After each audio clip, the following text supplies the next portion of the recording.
ಮಂಕು ಕೋತಿ ಮತ್ತೆ ಮಿಂಕು ಮೊಲ ಅವುಗಳ ಫೇವ್ರೇಟ್ ಆದ ದ್ರಾಕ್ಷಿಯ ಮರದ ಹತ್ರ ಹೋಗುತ್ತೆ.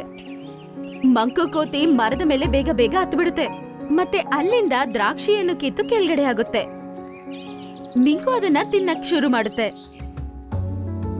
ಮಂಕು ಕೋತಿ ಅದೇ ಮರದ ಮೇಲೆ ಉಲ್ಟಾ ಮಲ್ಕೊಂಡು ತಿಂತಿರುತ್ತೆ. ಅಲ್ಲೇ ನಿಂತಿರುವ ಚಾಲು ತೋಳ ಮತ್ತೆ ಬುದ್ಧಿವಂತ ನರಿ ಎಲ್ಲ ನೋಡ್ತಾ ಇರುತ್ತೆ.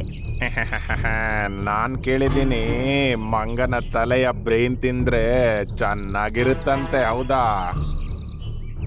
ಮತ್ತೆ ಮಂಕುನಂತ ಸೂಪರ್ ಆಗಿರೋ ತಲೆ ಓಡಿಸೋ ಮಂಗ ಆಗಿದ್ರೆ ಇನ್ನೂ ರುಚಿಯಾಗಿರುತ್ತಂತೆ.